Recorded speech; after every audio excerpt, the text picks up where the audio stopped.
Well, hello, hello, hello. Welcome. Hey, how you doing? Good. How are you doing? Always good. Always good to see you. It's been a busy week for you already, right? Family-wise, things are back to normal?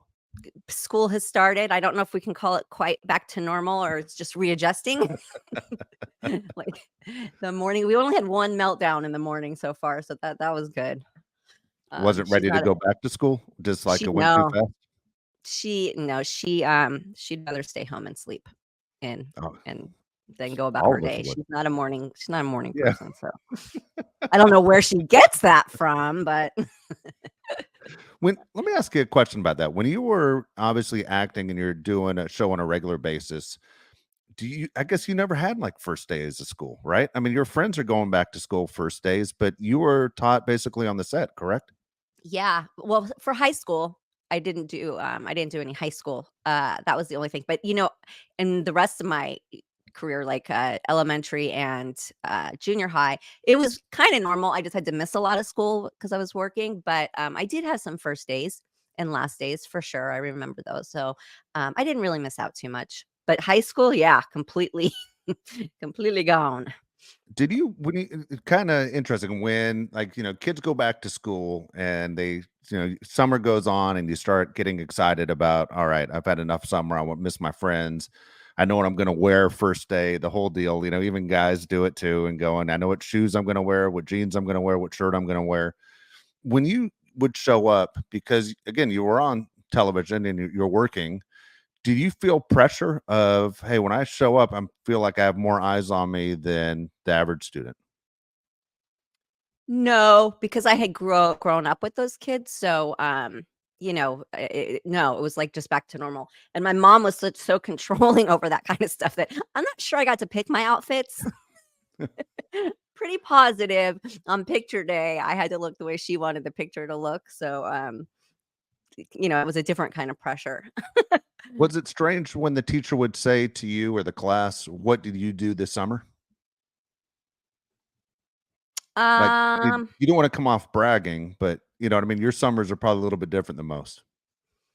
yeah, I mean, I don't think I ever really mentioned acting or working. I don't think that was ever, like, something I brought up. And listen, I did spend a lot of summer days at the beach and riding around on bikes with my friends, so there was stuff to I definitely had enough of a summertime to come up with other stories than talk about, set life. Thank God.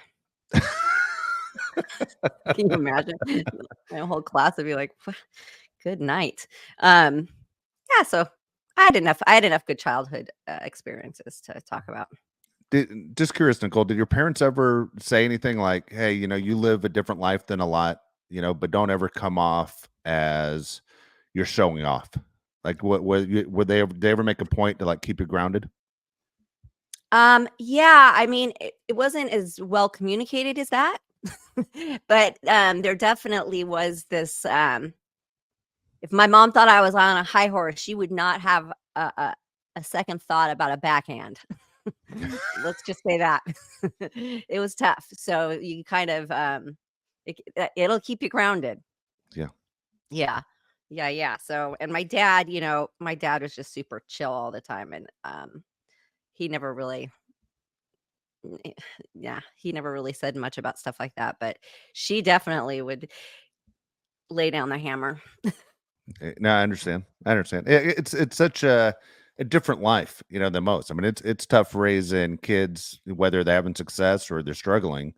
But then when what you do growing up is on television, and back in the day, there weren't a ton of channels. I mean, we're watching a ton of TV, and obviously it is directed at basically three major channels, and you're on one of them, and you're on big shows like Love Boat and Family and Fantasy Island and stuff like that, where you go, I recognize that girl, and I imagine it. You don't understand, I'm sure, as a child, of the impact it makes on people's lives. Like, people feel there's a connection when they see you inside that box.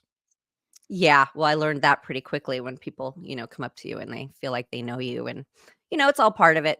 It's all Yeah. part of it. But you know what? I'm really bored about talking about me. Um, so I found, a concealer, ladies. I found this, I saw something online. You know how, like, the pink, concealer thing is in? This one, excuse me, because 'cause I've used it a bunch, is more peach. but it's on that same tone of like using the pink tones to cover up. And it's Pixi by Petra. It's their correction concentrate in brightening peach. And it has rosehip in it for elasticity, vitamin A for anti-aging, vitamin C for brightening. And these are all things we need for under our eyes, especially women of a certain age. But what I love about it is I can put it on, and I mostly just put it like in my dark areas, and I don't have to put anything else on, and it doesn't get all creasy. And I've had a really hard time finding, I usually just don't use concealer because it makes me look 10 years older. And I was really excited about this one. $12. And Pixi by Petra. I love it, and you can't beat $12, especially when I paid 40 to look 40 years older. I will, maybe I'll do a live. Maybe that will be my first live video on Amazon, on my Amazon page. And I'll put this on there so that you can order it. But literally $12 delivered to your door. There you go. Can't beat it. Good deal. So we have an exciting guest today because people were asking for him and saying, and people love this movie Holiday Switch that that we did together. And I'm going to ask him if he gets the same reaction, but people always ask me about it, and they just love it. And it is a cute little quirky movie. And so Bret Anthony is with us. He's done a lot more than that, but he is here. Hello. Hello, Nicole. How are you? Oh my gosh, I'm so much warmer than when we were filming in Winnipeg. Yeah. Do you know what's so funny is I did 2 Christmas movies. One of them in the dead of summer here in LA with big coats on and fake snow, and then ours where we're literally, I can see in some scenes like our chins are frozen. Like, Yeah. There was a scene where I was trying to be emotional and I couldn't be because my tear ducts had frozen solid. sealed up, right? Like just Yeah. everything's clenched. Yeah, it's real. Yeah, but It's now looking at you, I am emotional again. And now because I'm in the valley, the tears will flow. So be ready. Yeah. It's either sweat or tears, but that's to be determined. Yeah. Do people ask you about that a lot, or do you hear about it a lot? Well, I've had a couple of moments. I think my most favorite was I was at a resort in Mexico City with some athletes, some female golfers, and at the time I was with one of them, and they had asked why, how was I able to come down there and be a part of that little trip? And I said, well, I'm an actor, I haven't done too much, but I've done some cool things. And this one girl is like, I'd never met her before. I said, I did a Lifetime movie called Holiday Switch, and she goes, Gary. I was like, yes. Gary. She knew, like, it had been burned in her mind, Gary from Holiday Switch. She's like, I love that movie. People Huge love hit. it. Huge The hit. women love it. Yep, the women love it. I mean, and then it stopped maybe airing for a minute, and then I really heard about it, and then people were sending me pictures that they bought the DVD. Yeah. People really responded to it. Yeah, so I texted Stan Brooks, one of the executive producers on it. I told him I was going to come on this. He was like, I got to be there. And I was like, listen, bro, that's not how it works, okay?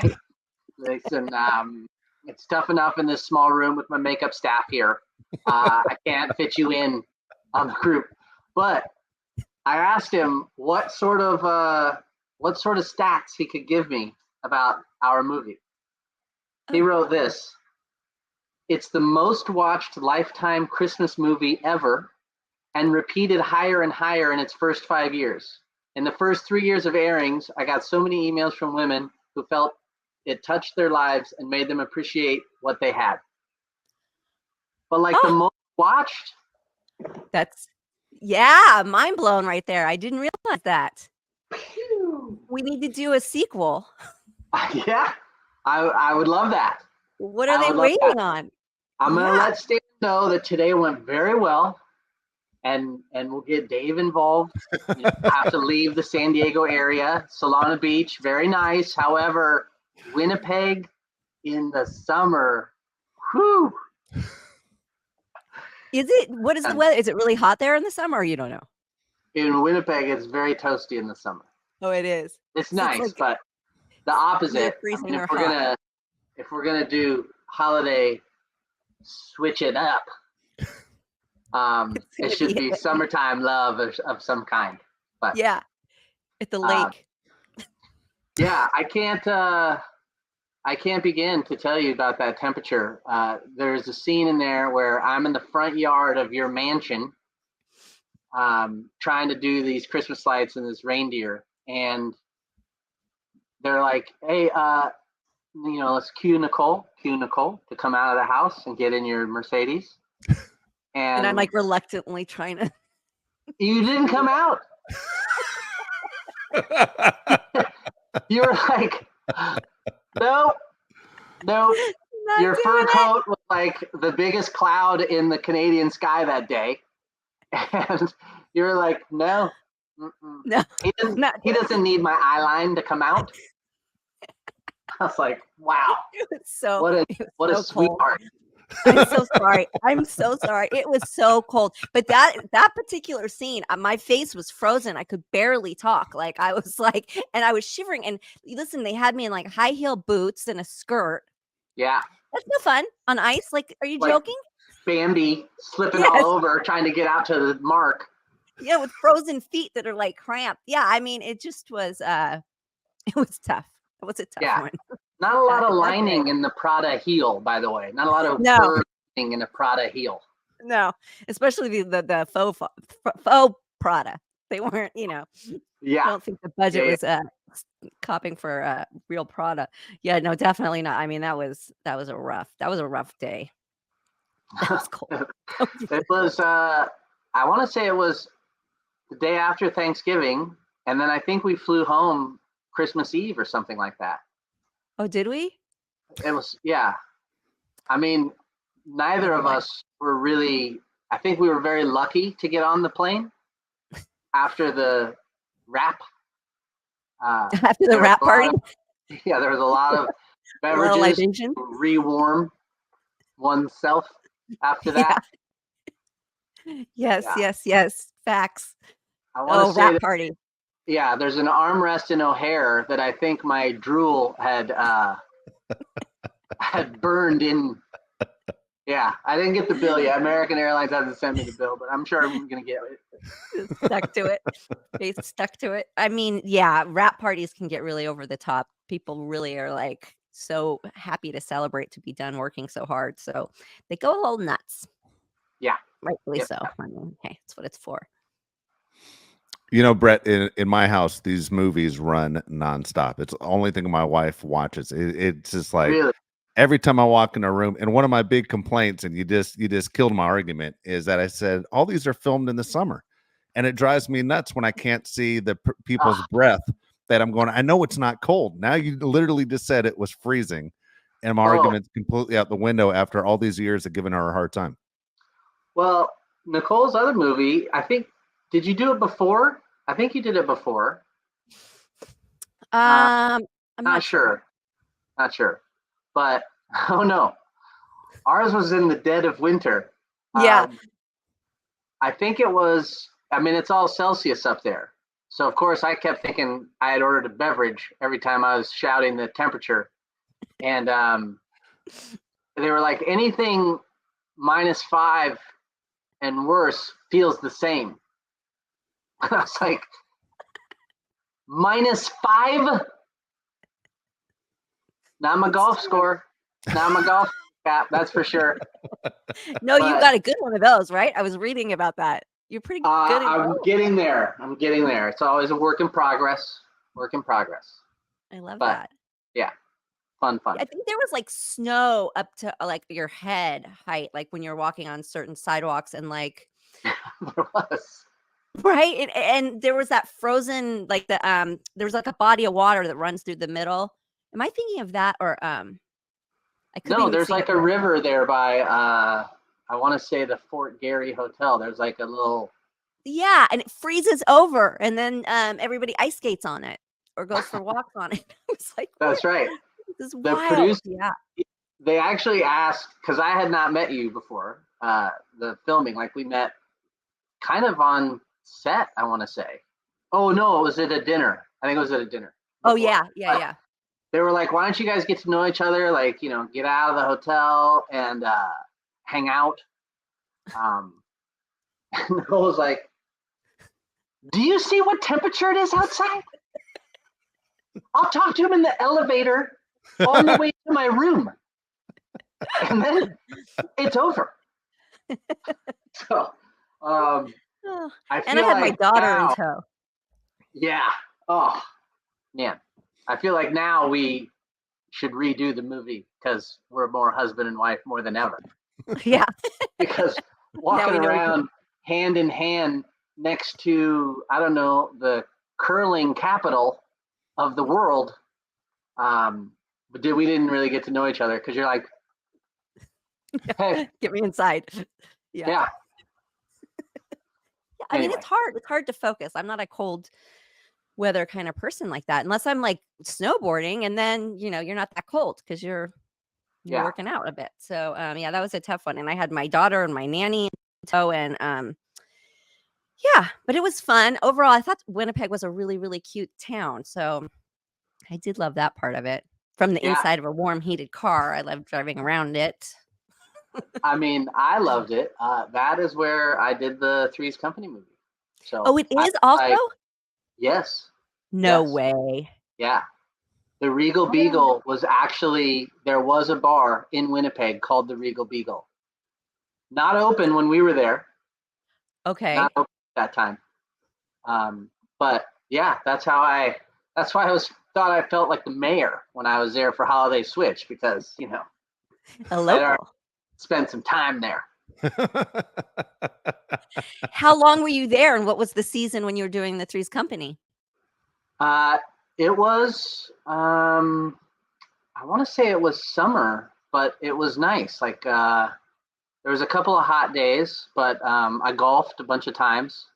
That all happened so fast. Like I remember throwing dirty clothes in my golf travel bag to take. Like I took my golf bag and a suitcase, and most of my clothes were in the golf bag. But it was baseball, so it was because I went to a minor league game there, the Winnipeg Gold Eyes, and dream come true there at that game. Was up in one of the luxury boxes. Which is smaller than the room I'm in now, but luxury, lowercase spelling. And sure enough, foul ball. I get up, I take 2 steps to the left, catch it, and it's still turned in my palm. And I caught it like right in front of the plate glass windows behind me, and I ended up getting thanked by the general manager for saving the window. And I was like, that's really funny because the price of the window, I'm going to need that cash value for the repair of my Thanos hand because of the grip that has shattered every metatarsal in there. But I mean, I love Winnipeg. As odd as that sounds, I do. It was a great town. I had some amazing stuff. I mean, I met you there. That's pretty exciting. Yeah, I had fun there too. It was charming. It was really pretty. I obviously didn't get to see it defrosted like you did. How long were you there when you guys shot the Three's Company deal? I think we were there for 4 or 5 weeks. 4 or 5 weeks. If anybody hasn't seen it, Joyce DeWitt produced it, correct? She did. She If did. anybody hasn't seen it, Bret is amazing. Amazing. Aww. Thank you. You're so good. Yeah, it was really fascinating because then it was hard to look at you and not think John Ritter because you were so convincing. But then, obviously you're your own person, so that came through. But when you first see Bret in person, if you'd seen the movie, you're like, oh my God, it's him. It's like a clone. I still had my sideburns out a little bit just so that, I'd have trouble walking through Gelson's. But that faded pretty quick. Can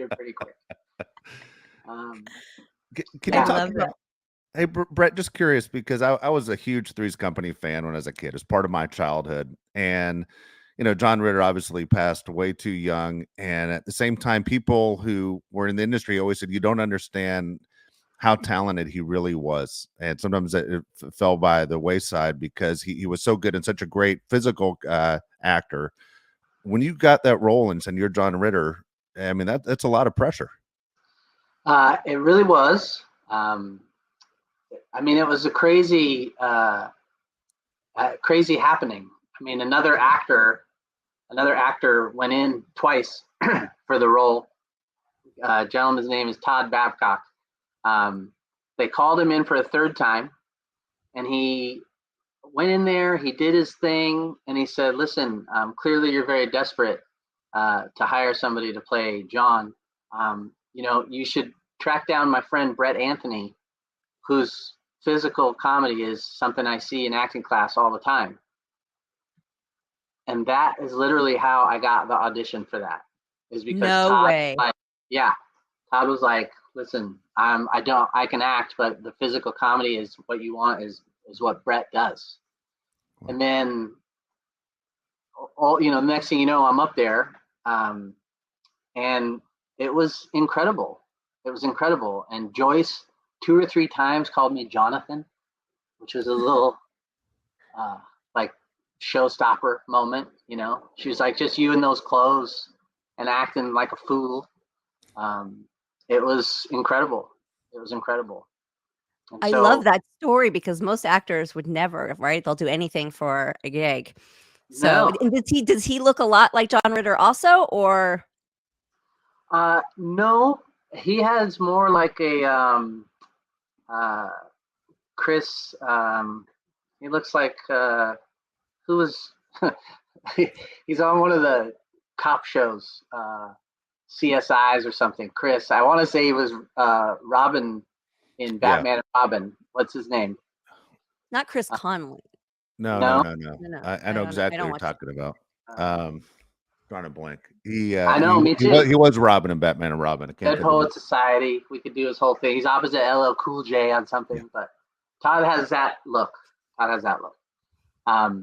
no, it was incredible. And he was a Detroit Red Wings fan. And so I knew somebody at CCM at the time. And so I came back. I had skates for him. I had an Iserman jersey. I mean, what do you give the guy that gives you the chance of a lifetime, really? Like he was. Seriously. Yeah, he was incredibly generous for those words to those people. That's pretty unheard of. I love that story. Yeah, that is. Yeah. Chris O'Donnell is who we're trying to think of. Yeah. Yes. Damn it. That's what I meant. What did I say? Chris O'Connell? Chris O'Donnell. You're close. Yeah. O'Donnell, you're close. You're close. I'm not good with names. But I got to meet John before he passed, and I met him on the set of 8 Simple Rules. And his attorney, who did his deal for Three's Company, Bob Myman, saw the movie, sent it to John. The response was, John said to me, like, "This is the best way for me to show my kids what my life was like then." And it was just a crazy phenomenon. Three's Company was crazy. Yeah. One of my favorite shows, hands down. I loved that show. I mean, it was hilarious. And I'm coming in strong at 44, 51, actually, 51. And I grew up watching it. And, I could not believe the phone call of my manager at the time saying, "Listen," I was like, they know. What's up? Like, how come I don't know? I came out of the room and they're like, "Listen, I'm not allowed to say anything, but we're not going to tell you till tomorrow. But do you have a passport and can you leave for Canada tomorrow?" I was like, "Yeah, yeah. Okay. But I'll just wait. Yeah, right. You don't have to tell me, but yeah. Did you have your passport? I did have it. Oh, thank God. I did have it. And just the epic moment of driving home from an audition for a Staples commercial in my red polo, black pants, Staples ensemble. Phone call comes and they're like, listen, you got it. And they're going to call you right now. Up comes NBC Productions on the phone. And they're like, listen, we need your address. We're going to send someone to help you pack because you're on the 6 o'clock flight today. And it was like 2:40. Wow. Oh my God. So that's why the scramble. Then I missed the flight because I can't get there in time. And then took the red eye, which was super exciting. But I was the only thing awake. Like it was the lights on the wings, the front of the plane, and then me. Because I was like, I can't fucking believe what is happening. You know what? It's such a good story because people don't know that this is what can happen. Like they literally can say to you, get on a plane in an hour. And it's like, if you don't, then the job is gone. And like, forget it when you have kids and a family and you're trying to like, get your ducks in a row. No. There's no time for any of that. And it's just something that people don't realize that happens. And it's not uncommon.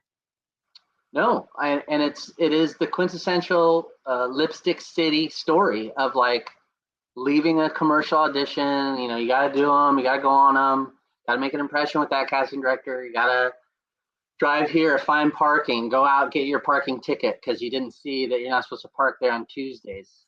Yeah. And then you're driving home, you're like, wow, I got a ticket, so I'm already down $85. And then that call happens.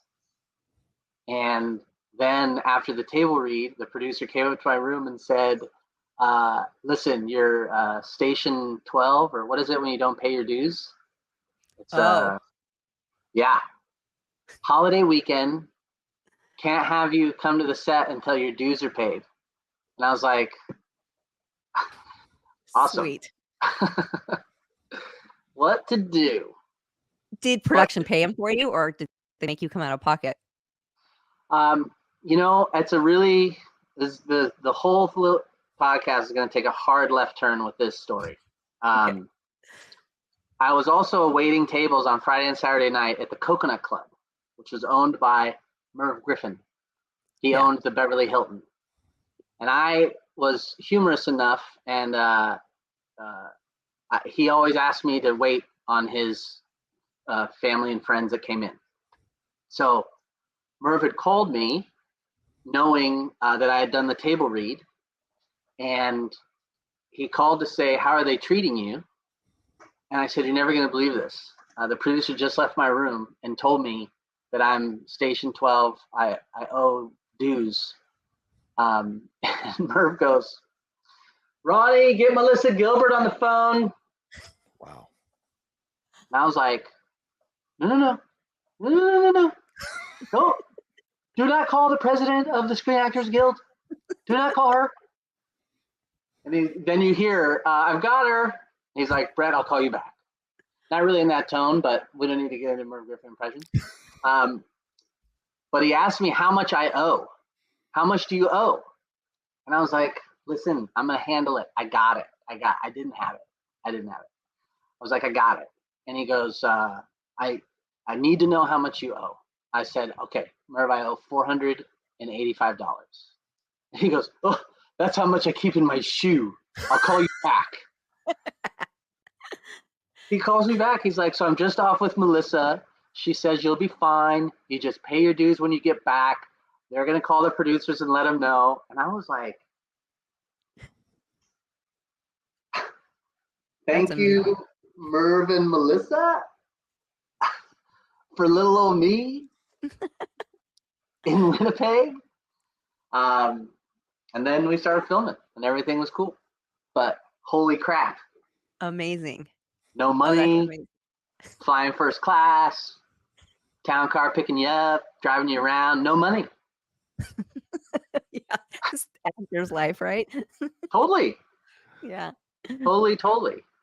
So anyway. Oh, that's, what a blessing, because what would you have done? I guess production hopefully probably would have there would have been something.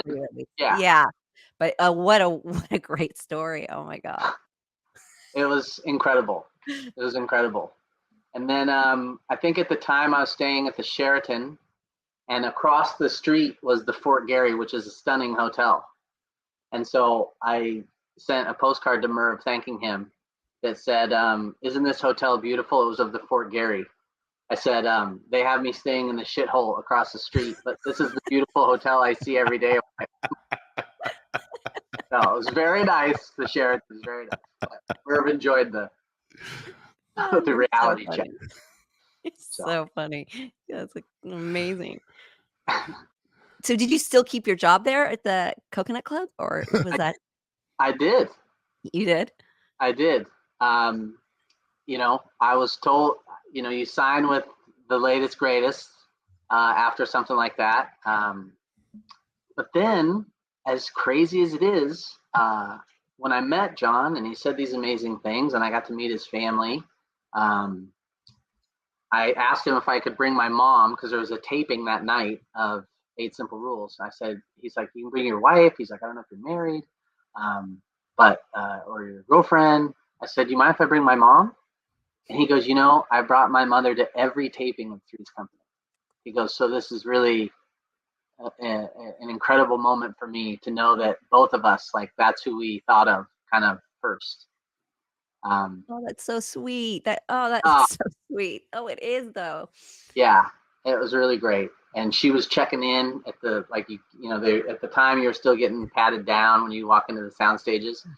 And my mom turned, she's getting patted down. I was like, watch it, buddy. That's my mom. Okay. And there's this kid standing there and he's looking at me and I look at him. I'm like, gave him my smile. And he goes, I saw your movie last night. And I was like, what movie? He goes, you were really great as my dad. Hmm. And then my mom starts crying. And I was like, pull it together. It's just his son. What's going to happen when we meet him? Yeah. And so Jason Ritter, that's when I met Jason Ritter for the first time. Incredible. Got the chills again telling the story and I had him then that night. Wonderful human, just like his dad. And then it was just, there's so much about that thing that is incredibly special to me. And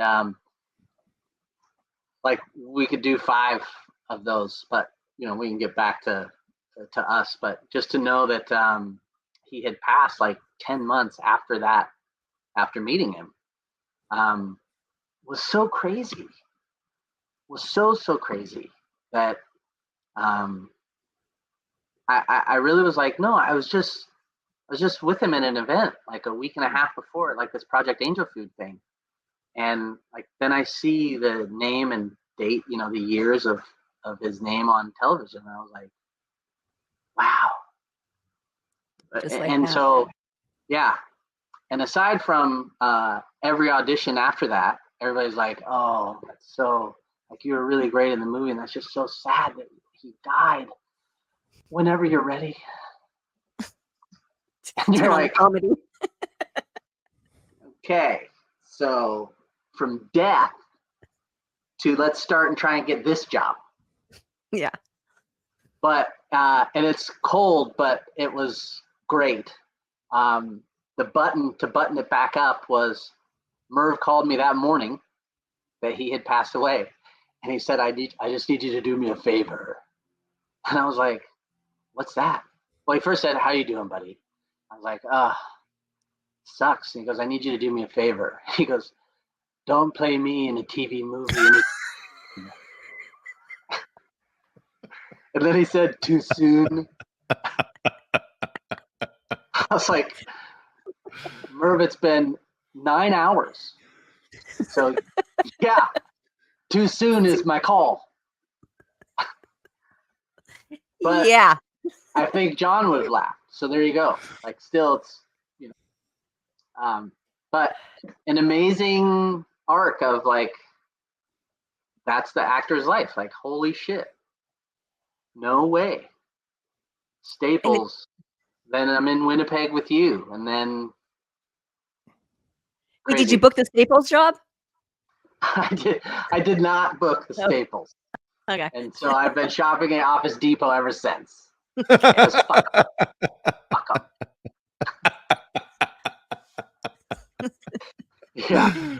But these are like the No. opportunities of a lifetime, you know, this is like a once in a lifetime, that story is just so life-changing for you, and, I don't know, that's just that's what makes this industry, or just life in general, just so magical at times because, you just have these wonderful chain of events that all, I don't know, pan out like that, and, like, what an opportunity.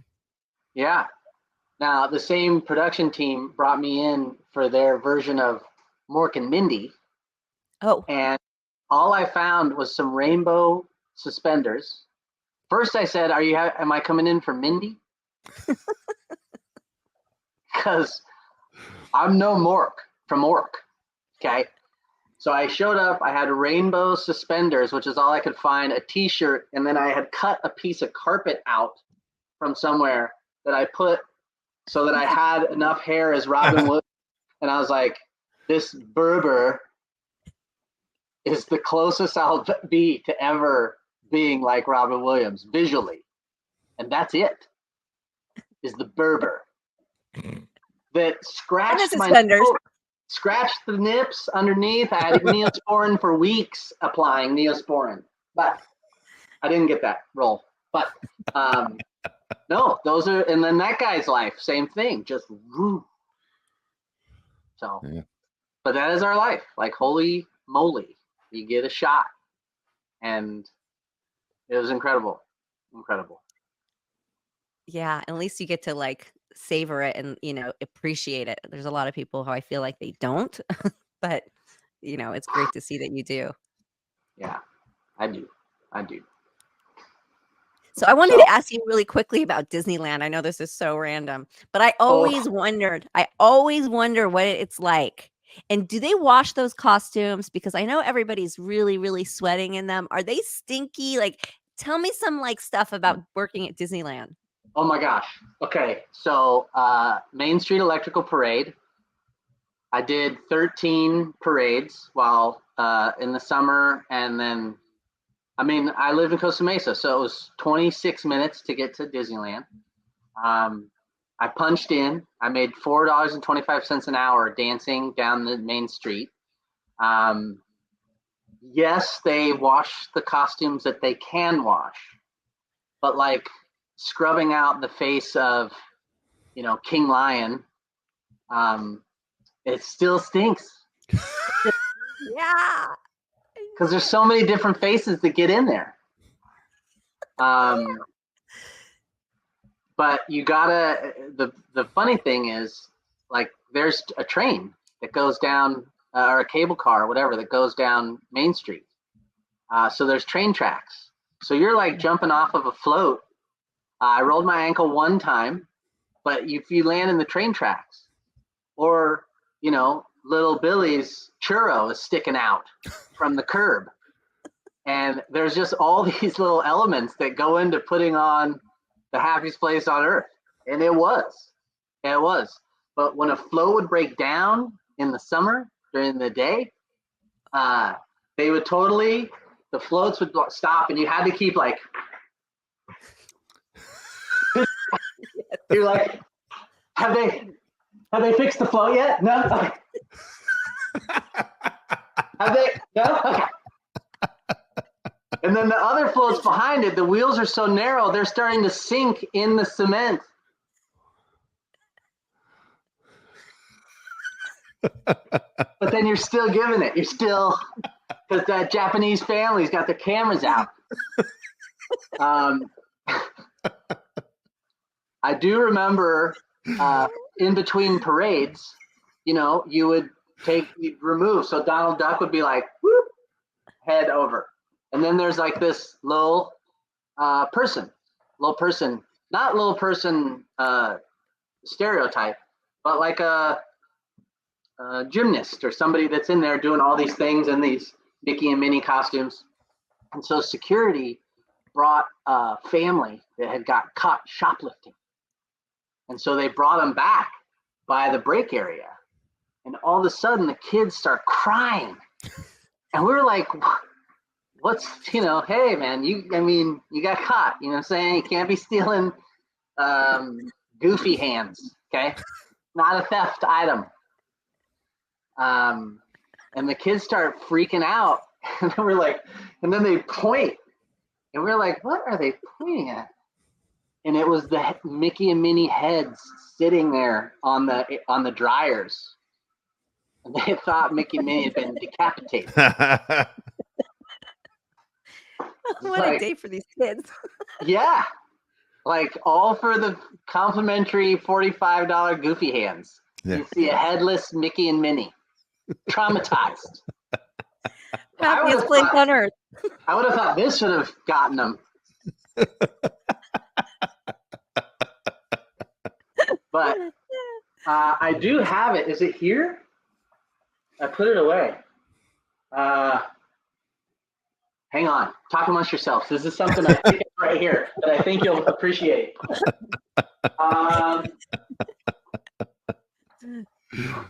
It's on my. I can't wait to see what he has. That's too funny. It's so funny. Wow, I don't see it. Wow, I thought it was here. Can't find it. But yeah, you're looking at the Main Street Electrical Parade, most energetic, 1989. Oh, award winning. Oh yeah, yeah. Like, but they give most it. They do that.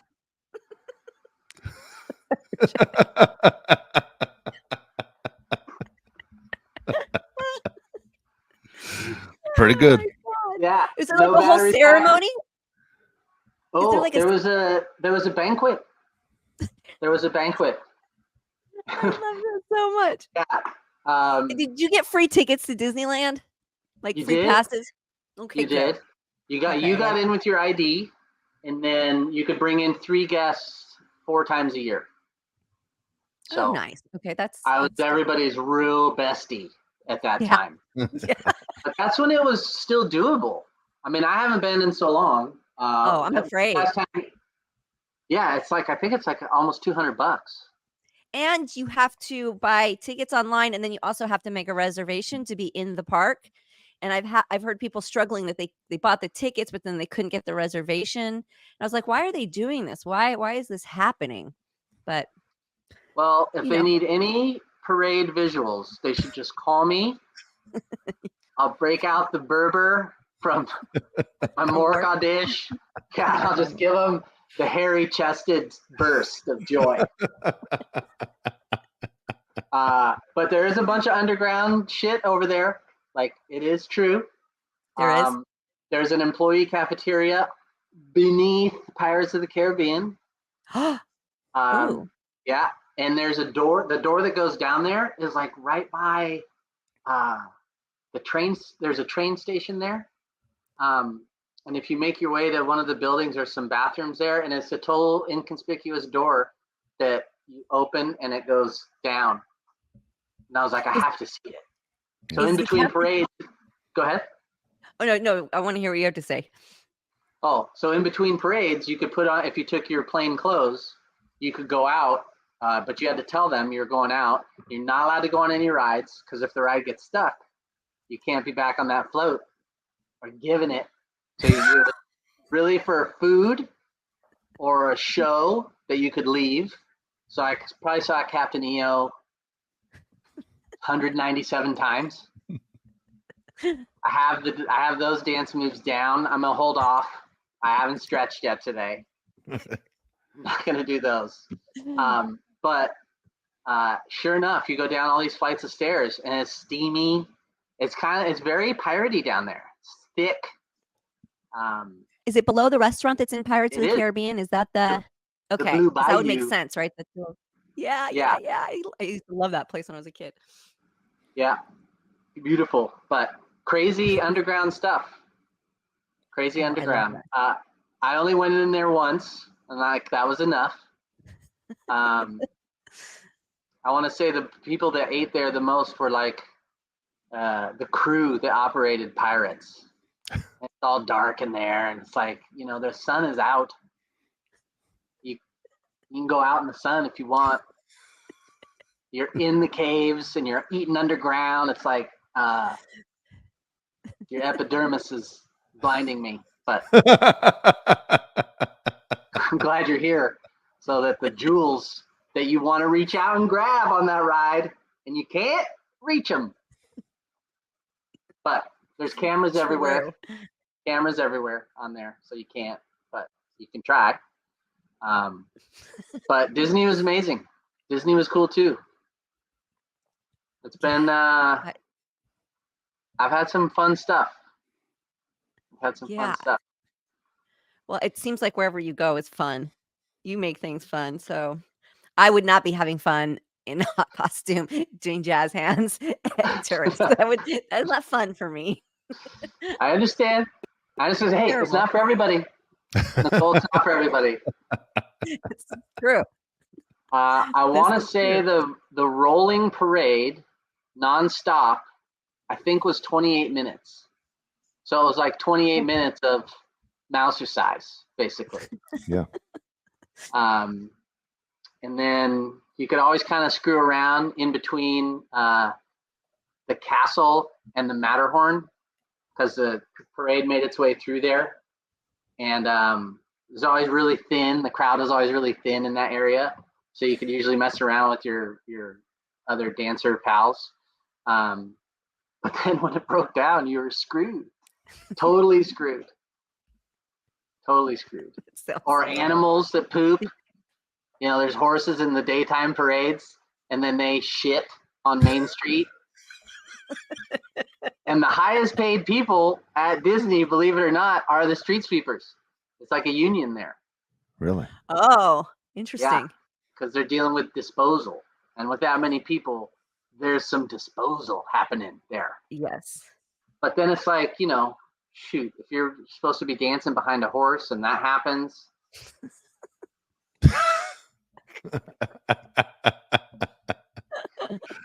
Yeah. Different day. That kind of a day. Shitty day. Yeah. I love that. Oh my gosh. Yes. Well, thank you so much for joining us and sharing I could go on and on with you for hours. I could listen to him for hours, couldn't you? Like, he's so funny. I enjoy you and I miss you. This is so cool. I really, really appreciate you having me on and getting to meet Dave. And this is really cool. It was a lot of fun, Bret. That was cool. Thank you. You guys are great. I really enjoyed it. Personality. Absolutely. Yeah, he's so Thank funny. You, Bret. So good. I'll talk to you later. That was I tell you what, he was a really fun person. He was obviously I told you in my house the movies run nonstop, the holiday movies, but the John Ritter thing I thought was fascinating. But just the personality is great. Like, there are people, I know, Nicole, you're around people all the time who chosen your profession, but when you run into someone like Bret, you could see why they're an entertainer. They're able to go, and they have that energy and that motor. I always say, there's certain people that have that motor, and I'm always impressed by it. But man, it was extremely funny and entertaining. Oh, same. I know. I'm like, can we funnel that energy? Yeah. Can Right? we somehow funnel that? Yeah, because you're right. And there's just some people where it's just natural, and he's one of those people. Yeah, I don't think we stopped laughing the whole time we shot. I mean, he had me laughing nonstop. I know, the whole time I'm trying not to laugh into the microphone, and I was like, I can't. He literally had me laughing out loud. So he was outstanding. He was outstanding. All right, I got to ask you a couple questions before we wrap things up. But we always do the what you watching, segment on the show, and I'm just gonna ask you first about Real Housewives of New York, okay? Because I'm extremely frustrated. I don't know where you're at. I look at you as the expert, but I'm thinking they either cast it wrong or these women don't know how to do the show. It's too far in, and it's boring as hell to me. Am I wrong? Is it boring? I'm not sure quite how I feel about it. And I think that these people are just showing their character and who they are, so it's like it's taking a minute to get to know them. But I mean, okay, first of all, now I feel really bad for Bryn and that we, kind of had a negative connotation with Bryn because it sounds like she suffers from some trauma, and that's just really sad, and I hope she works through that. I'm not sure being on TV and it's such a big TV show is like the best way to deal with trauma, but I really, my feelings go out to her. But the Jessel lady, I mean, what is wrong with her? Like, I just, it's almost icky. Yeah. Like, and I watched her on an episode of Watch What Happens Live, and Andy was doing this like little game of like how much something costs, and it was like from a carton of milk to like a 1 carat diamond, and I mean, she's so far off on everything, Wow. so far, but yet wants to be taken seriously as like this businesswoman. But like, she thought a 1 carat diamond would cost about $25,000. I mean, and her Yeah. husband was like so embarrassed because he was like the bartender on the Watch What Happens Live. They always have that third guest. And he just like, you could tell he wanted to die. He was like, what are you talking about? $25,000. And then just what we're saying, like, Tribeca is up and coming. Like, do you have eyeballs? Like, what? I don't know. I don't know. And then, I felt like Aaron was a little bit passive aggressive to her, but at this point I was like, she deserves it. Like, she's so out of touch with reality that I have a hard time with people like that. I really do. But I guess, it's what makes the show go around. But and then we have Jen, who's still the coolest to me. She just gets cooler and cooler, but I feel like she doesn't want anything to do with these women. Like Yeah. she has this whole sideshow going on, doesn't she? It's like Yes. it's Jen ditching the girls and then catching up with Jen in her closet. So it's almost like this disconnected show. So it is going a little strange. Yeah, it's I think we're 5 or 6 Yeah. episodes in, and it feels like it's dragging. Like it's just let's go. I mean, it's entertainment. Like, where's the entertainment? Do you think that they're trying to like pretend like they're trying to save face and trying not to have a lot of like serious drama like the other shows? I don't know. Maybe they're trying too hard. I don't know. I think the drama makes it what it is. You always hear people say when they do reality TV shows that eventually you forget the cameras are there. It seems like they're constantly aware the cameras are there. Yeah, they're still so new at it. But when it gets to the point like where OC is at, where it's just constant fighting, I just, it gets on my nerves. It's like, I have kids, okay? I don't need to be hearing more arguing like this. It gets to be childish and just gross. But do you happen to watch Below Deck? No, I haven't caught up with Below Deck. You've given me the list of things, and so I'm just so you know, I've been trying to catch up with Atlanta. And when you with Atlanta, I feel like kind of what you just said a second ago about Orange County. There's too much talking over each other, and it's almost like too aggressive. Yeah, well, those women have a different sense of humor, right? They're more brash and more like they bag on each other more, and they have like a thicker skin with taking things lighter. I feel like they can say things, throw shade, as they call it, right, at each other, and they sort of in a weird way appreciate it, so it's a little bit different. Whereas OC, they're just catty and mean. And I just, it's so weird. But Below Deck was weird because they have this new cast, this new season, and this guy who's the bosun, his name's Tyler. He gets really, really drunk one night, and he's kind of got a thing going on with this girl, Margot, who's like the third chief stew. They're kind of doing this thing, but one night she gets really wasted too, and she like unconscious in her bed. They put her to bed, and she's like, I just want water. I don't want him, and I just want to go to sleep. And she passes out in her bunk. He goes about the night, and then there's like some kind of power outage in the boat, and all the lights go out, and he sneaks. Now he's wasted too, but still, he's the boss, and he's head of a department. It's so inappropriate. He gets naked and goes and gets in her bed. And production catches it and starts freaking out, and they break the fourth wall, and they literally go in there, and they're pulling him out of the bed. So he immediately gets terminated. He gets removed from the boat and terminated. Meanwhile, there is this girl, Laura, who is the second chief stew, and she's got a thing for all the guys. She's one of those. And there's this one guy, Adam, she's got her eye on, and she is being so aggressively touchy, flirty, and she's being inappropriate. And so they terminated her too in the same day. And I was like, wow, this is crazy because, when you are on such tight quarters, you have to be safe. And, somebody should be allowed to pass out from being drunk. My kids did not just hear that. But you should be able to do that and not be, in danger of, being sexually assaulted or anything even close to it. And I'm not saying that was his intention. I don't know, but you don't get into bed naked with a passed out drunk person. Yeah. Come on. So it was really weird. And then it's like, then they have to turn around and they're 2 people down. They have to turn the boat over. And the next guests that come on are this big group of porn stars.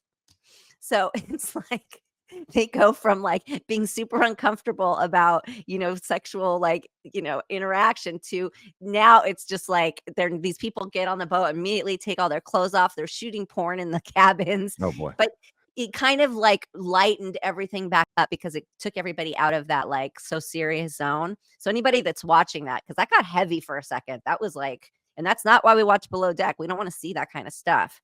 And Bravo is so good about nipping it in the bud and removing people like that. So hats off to them for that. But that was, really, really funny. And then to turn around and have all these porn stars just naked and, completely inappropriate, but in the best, funniest way. And so it was a real like mood changer.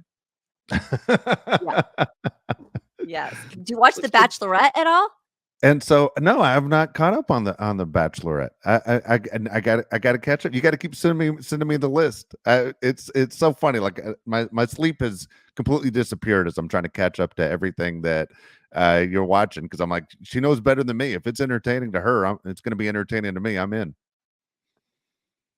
Not all the Bachelor and the Bachelorette's like, can I stomach? Some of them are just like so over the top, but this girl Charity is just so honest and real, and she's so confused about all of it, and it's so genuine. Do you know what I mean? A lot of times you're like, but they know they're just doing this for the show. There's a lot of that usually going on in my eyes and my feeling, but she's really and she's got a group of good guys, but like there's one outstanding clear winner, and that's Dotun, because the other one admits he's like unfaithful to his last girlfriend multiple times. And but he thinks he's a changed man. He says it's scary, but he thinks he can keep it under control. Get rid of him. Rid of him. He doesn't need to be there. And then another one, this guy's a tennis player, Joey. He's like, his uncle said to her at homes when they go home to meet the family, he's like, are you sure you know him? Are you sure you know every side of him? It's like red flag. And then he starts to say in this latest episode that it can be hard to be in a relationship with him. Like, what are you doing on these shows? Like, if you're not emotionally ready, like, I guess they're really that thirsty to be on TV. But she's got a really great guy in Dotun, and Xavier, he needs to get out because he's not going to stay faithful. And then she's got one that she had sent home, Aaron, and he comes back. He flies out to Fiji. He's like, wait a minute, I want a second chance. So she's got her hands full. So I just wondered who else everybody else was rooting for, because I am all for Dotun. All for it. All right, I'm gonna catch up. I'll be all prepared on the next show. Let's get to your mailbag. Again, Nicole's mailbag. All you have to do is go to the website to ask questions. It's right there at the top. It's perfectlytwistedpod.com, and you can ask Nicole questions. We have a few of them here. It's from Tony Nacarado. And first question says, Nicole, are you allowed to keep any wardrobe props from your shows, movies that you've been in, or do you sneak them away? It kind of really depends on the project, to be honest. For the most part, no, especially when it's like really good stuff. No, they want it back because they a lot of times wardrobe is borrowed also from like warehouses, and so it has to go back. A lot of times production will sell the stuff to recoup some of the money. But then other times, no, they'll say, yeah, is there anything you want? You can take it. But to be honest, when you've been in those same outfits, at least this is how I feel. When you've been in the same outfits for hours on end, day after day, you don't want to see them anymore. You're like, I'm good. I've worn her. We are good to split ways. It's a good point. And think about it. If you're filmed in something, you don't want to go wearing it again. No, it's People who weird. might recognize your work go, she was wearing that last time I saw her. Yeah, not only that, you're, like, bored of it because you spend hours Yeah, upon hours upon days on days in these same outfits, so it's like you're ready to burn it. that's a good point. All right, here we go. Question number 2.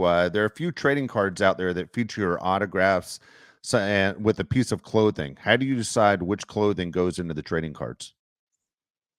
There are trading cards with clothing? They do this in sports too. This is very common where they take people's jerseys and they put them in a sports card. So what you're saying is obviously trading cards that you're associated with that have clothing you aren't aware of. Nope. I've never seen one. I've seen, quite a few trading cards, and I've signed a lot of them, and, I have some, but I've never seen any with clothing, Tony. That is so interesting. And what kind of clothing? Like, do they just take a swatch of something That and put it that's in the oh. So, 100%. is That's it what like they a do. red bathing suit, or is it like a shirt? Like, I Tony, I would like to hear back from you and know what exactly kind of clothing is in there. Yeah, There now I'm better not be curious too. underwear. I'm curious too. All right, question number 3. In the 90s, you were into surfing. Do you still surf? I have not surfed in such a long time, and it's so interesting because my youngest one is asking me, like, if she can, I think she's interested giving it a shot and trying. And we had plans all summer to get to that, and it was so cold most of the summer. Finally heated up, and it just we've been to the beach plenty of times, but we haven't got to the surfing part. But there's still time to do so. Hopefully, I'll give it another little shot. I probably will embarrass the heck out of myself. So You no, I got to don't. try. I don't surf anymore, but yeah, I hope my little one does. That would be cool. Good deal. All right, next question. Out of the 3 movies you'd made with Corey Haim, which one do you like the most, both with making the film and the final product? Um, okay. I would have to say, and I know this is probably going to be random, I would have to say Double O Kid because it was so weird. It was so quirky and so bizarre. And I was on roller skates through most of it, which was fun. I mean, how many times do you get paid to roller skate around set all day? Um, and I remember getting to meet Bridget Nielsen, who was in it. There was some really great character actors in it. And it was neat because I grown up watching all these people. So it was neat to meet them. The story was really weird, and it was really like comic booky looking. Everything was like these bright colors and these weird sets that didn't look real. And it has a weird cult following also. People really kind of like that one. And it was fun. It was fun and it was weird. It was weird to shoot and it's weird to watch. It's like being in a video game. It's like they're in a video game or something. I haven't seen it in years and years, but yeah, so I like that one because it was fun on both ends. The other ones maybe not so much. It's funny. This morning before we started the show, the movie License to Drive was on, and Heather Graham's in that, and you mentioned Boogie Nights, and I started thinking, I go, you know what? You could have played almost every role that Heather Graham was in. Like when you brought up Boogie Nights about a month ago, and then I watched her in License to Drive. I said Nicole would have been great in all these. Well, I'll take that as a compliment. Thank you very much. Absolutely, that is a compliment. Yeah, Yeah, absolutely. it is a huge compliment. All right, here we go. Last question. Did you enjoy making the movie Amanda and the Alien, and what do you remember from it? Okay, another quirky movie. um, I met John Kroll who directed it, and he had this vision, and he's great. I'm still in touch with him. He was a great guy, so it was great to work with and for him. Um, and he had this like vision of this again, kind of comic booky. Why do I do all these comic booky things now that I'm thinking about it? Because I did the Demolitionist. Okay, I've got a lot of comic book things under my belt. And so it was different. It was weird and it was different and it was kind of cool in a way. And the process, the people, everybody was like really great to work with. And I just remember having a really good time on it. It's been a long time. But I remember I was living out in Malibu and we had really heavy, heavy rains that year. And they asked me because we were shooting at CBS Radford in Studio City, and they asked me, "Please do not go back to Malibu tonight. Please do not, because if you can't make it for set tomorrow, like we're screwed. It was a smaller budget thing. They have to keep everything on schedule. And I went back to Malibu, and sure enough, it was all the roads were closed, and I was like, oh, good Lord, what have I done? But my boyfriend, who I was living with at the time and who grew up there, I was like, you got to find a way. You got to find a way to get me there. These back roads, and he did. He took some weird little back canyon roads, and he got me to CBS Radford, and he was so annoyed with me, and they were none the wiser. And I was like, phew, dodged a bullet there. But so I remember that from that set. I will never do that again. There you go, Tony. Appreciate the obviously the questions. Again, if you want to ask a question in Nicole's mailbag, it's very easy. All you have to do is go to the website perfectlytwistedpod.com and then look for the little sign right there. This is Nicole's mailbag. Ask your questions and we'll get it on there. So fantastic. That was a fun show. That was a lot of Yeah, it was a really fun show, right? Brett was Yeah. great. Yes, Yeah. absolutely. Good time. Good time. I hope you guys enjoyed it, and I'll see you next week. Don't forget to subscribe. Don't forget to comment and rate. We need those reviews, and we will see you next week.